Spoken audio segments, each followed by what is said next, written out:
Okay, that was not what I was expecting.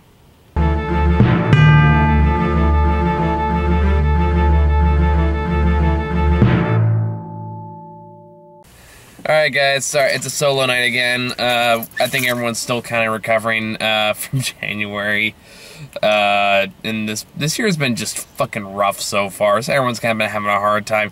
So, things are starting to pick up again, movie-wise, so it's like, okay, I need to go see something today, otherwise I'm not going to be able to catch up very easily. And I'm still sick, too, so I was out of commission for the past couple days on that, too. Long story short, this is why I'm alone, is because everyone else is busy, and I'm finally feeling good enough to actually see movies again. So, this is Cold Pursuit, the new Liam Neeson movie that's advertised like a traditional Liam Neeson revenge movie, but really wants to be Fargo. This movie was kind of weird. I'm not gonna lie. I'm having a hard time trying to figure out what to say about this, because it's, from the presentation to the writing to the cinematography, everything is trying to present itself as more than what the plot is, or it's very different than what I was expecting, and I don't know if I liked it. I think it's really the best way I can put it, because again, it feels like it starts off with the plot and set up for a traditional Liam Neeson revenge film, and then it turns into like a wannabe Fargo, and it's not bad. It's just okay. I wasn't expecting Fargo out of this. Oh, and before I go on, I do feel like I need to talk about address the elephant in the room a bit here with Liam Neeson, the whole controversy happened to him last week. I've already talked about this at length in the Miss Baller review, so if you really want my full opinion, go watch that. But just Cliff Note version, just before I go on, I agree with Trevor Noah on the situation, who talks about it way more eloquently than I do in my own video. So I'd watch him for the full opinion, and I think he's right. I do think the whole point of that story was that he did a bad thing, he was ashamed of it, and I think that in order for us to grow as a culture, we need to allow some form of not necessarily leniency, but room to acknowledge faults and grow from it, which I think what that whole story was supposed to be about, and then it got misconstrued by the headlines. So no, I'm personally still fine with Liam Neeson. That being said, I understand the knee-jerk reaction that a lot of people had to the story, but okay, that's out of the way. Back to the movie itself. What's kind of interesting to me with this movie is kind of just how all the other characters in the movie are kind of more interesting than Liam Neeson, because the movie's got a weird quirk to it, and a very weird, like, the tone is just so off in the very beginning, when, like, in the first 5 minutes, we have, like, this kidnapping scene, but it's playing, like, this plucky music in the background, but nothing really funny is happening. So it's like, you have this, just traditional kidnapping scene with like boop boop boop boop boop boop music playing in the background. It's kind of like, this is right away. It's like, all right, movie. Am I supposed to find this funny? Am I not? Am I supposed to take this seriously? I'm a little confused what we may do here. And honestly, a lot of that carries through for us in the movie, except for there's some moments where obviously that's played up as jokes.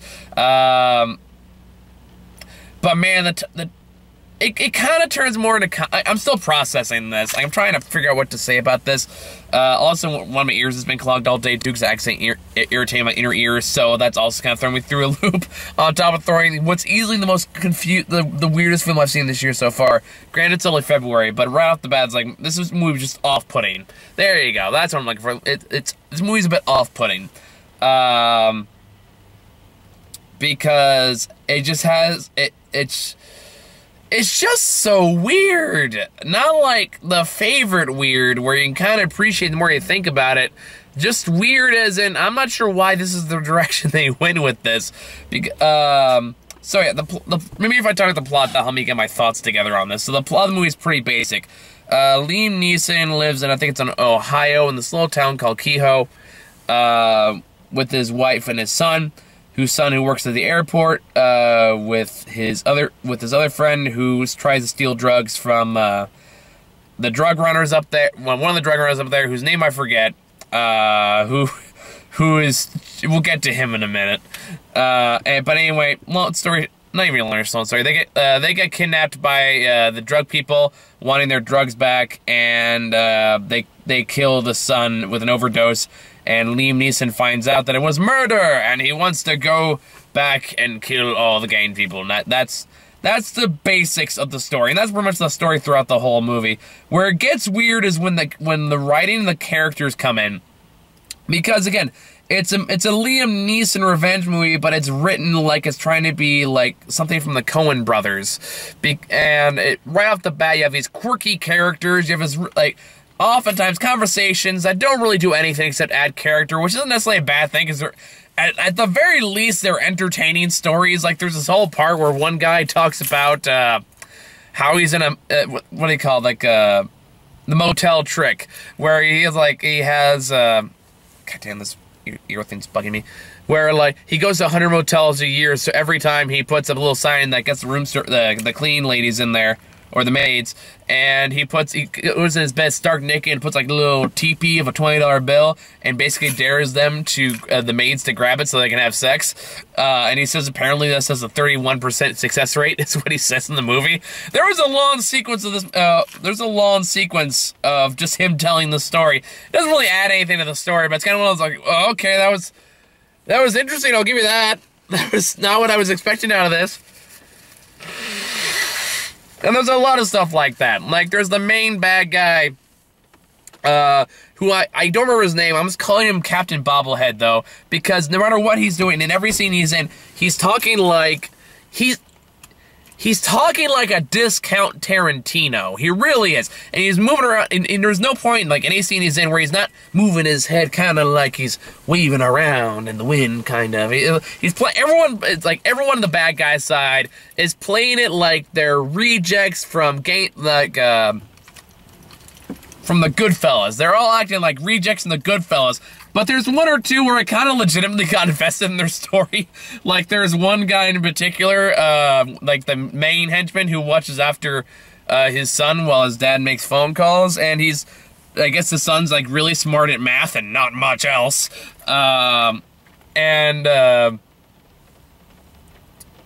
he goes over there, he needs help with his fantasy football team. But then he also turns out he's also dating the guy who did the motel trick thing earlier. And I'm kind of like, well, the whole thing with him going with the motel trick guy doesn't really go anywhere. But it makes him more interesting than Liam Neeson's story, which is just Liam Neeson just kind of there.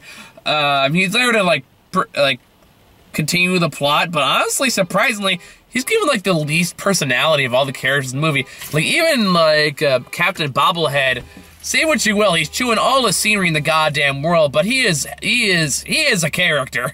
He is just this wacky-ass character that's been doing this shit for way too long, has this these ridiculous notions of how people work and how the world works.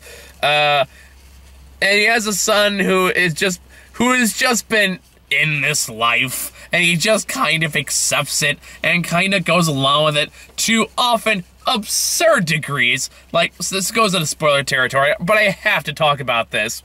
There's a part later on in the movie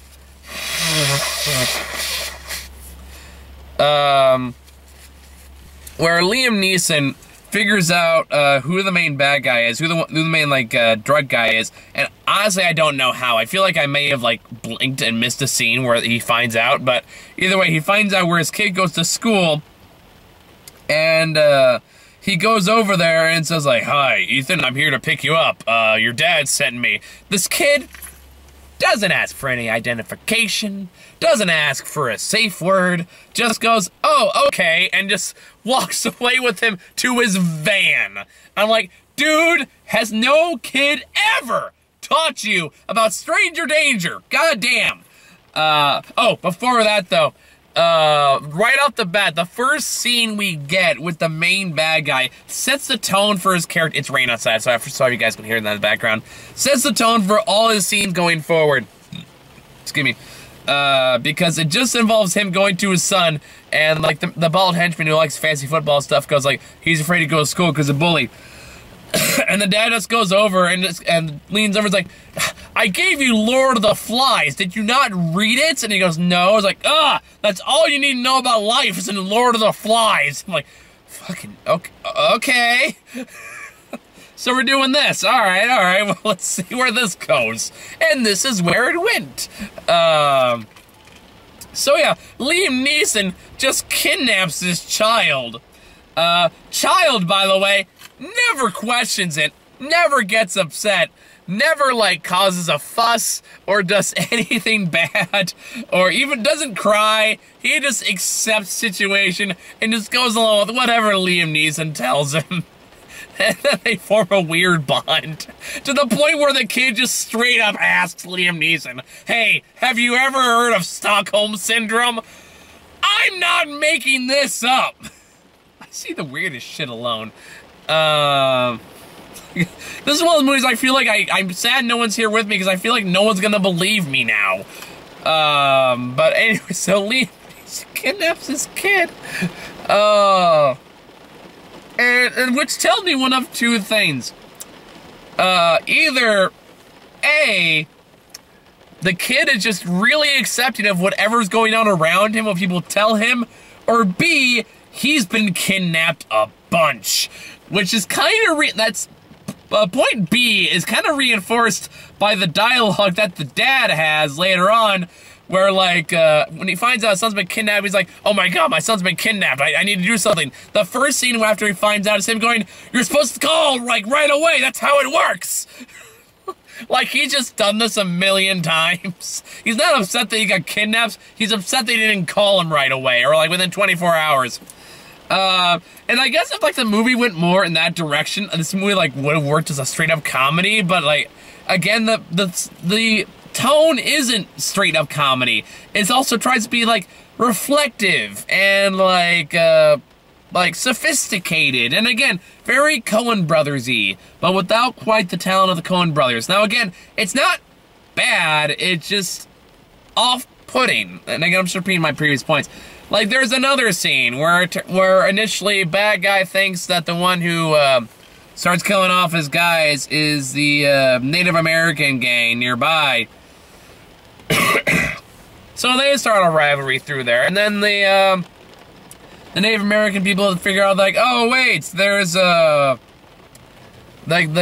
we used to think they're in Kehoe too, so we're gonna go over there. And then there's the part where they go to the ski lodge, and then it cuts from them, like, at the ski lodge to them, like, in a slow motion shot as these Native Americans are climbing up this hill, and it's played very, like, spiritual, like, it's supposed to be very deep, but it's just them just being jackasses and throwing, like, fucking snowballs at each other. And then you cut to, the leader of the Native American, people, and his name is White Bull, I think it was, and he's watching the skiers go down the slope, and he's going, like he's tilting back and forth, like he's mimicking the skiers, and he's laughing, but then he's screaming, and then out of nowhere, one of the guys on the top just starts taking off in, like, a fucking parachute, or whatever the hell you call them, hang glider. I know it's not what it is, but that's what I'm calling it. Parasail, maybe. I don't know. And then he starts flying off, and everyone's like, oh, and it's so weird. It's so weird. So if anything I just said, like, speaks to you, maybe you like this movie. This is not a general audience movie, though. I think that's definitely a mistake in the advertising. I think I liked it. But I don't think I'd ever watch it again. It was very interesting to watch one time. But the way all the characters act in this is just so off-putting and almost unsettling. Sometimes hilarious, other times just baffling. And maybe that's just a movie in its nutshell. Sometimes hilarious, other times just baffling, and you don't really know where it's going, which could be a good thing, but in this case, it's more like, I just can't make up my mind about this, and it's one of the movies that's hard for me to talk about. I think it's just kind of have to go out and see it for yourself, if you really want to. But if you're gonna go into thinking it's like a traditional Liam Neeson revenge film, it's not. It's really not. It is a revenge film, but it's not like Hollywood Neeson revenge film. This is like artsy, like man trying to make classic Liam Neeson film artsy kind of way. Which could work for you, could not. This movie stuff feels like an acquired taste, and I can totally see this getting a cult following a few years down the line. Like, at most, like, I feel like this would be a matinee for me. I don't know if I'd pay full price to see it, but I'm not mad that I saw it. It was, at the very least, it was an interesting experience, so take that for what it's worth. Some of the jokes are really funny, I'll say that. Yeah, this is gonna be a short review because again, this is a movie I just kind of have to experience for yourself if you're really that curious about it. But it's not gonna go on my top 10 list, that's for sure. So yeah, I'm going to go over for trailers now so I can go home because I need to get gas. And so my first trailer I got. Well, I'm just going to go with the trailers I haven't gotten, because I've gotten pretty much all these before. So I think the only new one I really got... I got two new ones. The first one I got was for Hobbs and Shaw... No, I'm sorry. The Fast and the Furious presents Hobbs and Shaw, which means we couldn't negotiate with either of these actors to get them in the next Fast and Furious movie. So this is our compromise. It just give them both their own spin-off buddy cop movie, which at this point just acknowledges the fact that Fast and Furious franchise is a superhero film now, because it literally has a super villain in Idris Elba who's facing off against Dwayne Johnson and Jason Statham, which honestly, just saying Idris Elba versus Dwayne Johnson and Jason Statham, I'm already invested. That's all you need to do me on, sell me on. But apparently they give Idris Elba superpowers in this because, okay, sure. And then which I feel like isn't even really necessary for in this universe, because as the movies have shown, you don't need superpowers to do ridiculous shit. You just need to know how to drive really well, or in the case of Vin Diesel, like time your stomping power really well, or know the powers of the streets. I'm not doing a Vin Diesel voice. But yeah, like the movie looks dumb as bricks, but at the same time, it's also Dwayne Johnson and Jason Statham. They're both charming as fuck actors, so I'm still gonna go see it, just to see. I've always acknowledged, like, the Fast and Furious movies are always kind of a guilty pleasure for me. Not even guilty, I enjoy the shit out of them, but they always like in the dumb fun category of things. So if this kind of falls in that same suit, then I'll be happy. It could be that this might be the one that goes too far on. I guess there's only one way to find out. And then the other trailer I got was for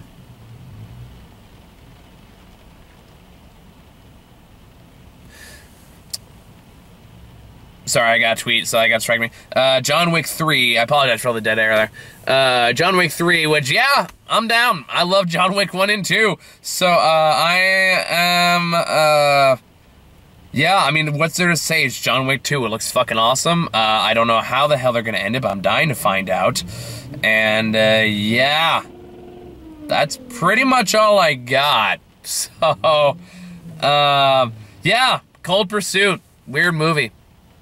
Weird movie, but enjoyably weird. Was not expecting this much Fargo. So, yeah, I'm currently in the process of trying to catch up with everything right now. I still gotta see What Men Want, and then, like, 4 movies just come out tomorrow, so next week I'm pretty busy. I'm gonna try to see as many as I can. 1 or 2 might go through down the cracks, so if you have, like, a preference on which one you want me to go see, let me know in the comments, or you can send me a tweet. At my Twitter is at MTCN_reviews. You can follow me on there, or if you're not sure, there's the link in the description. So, yeah, Cold Pursuit. Huh. Bye.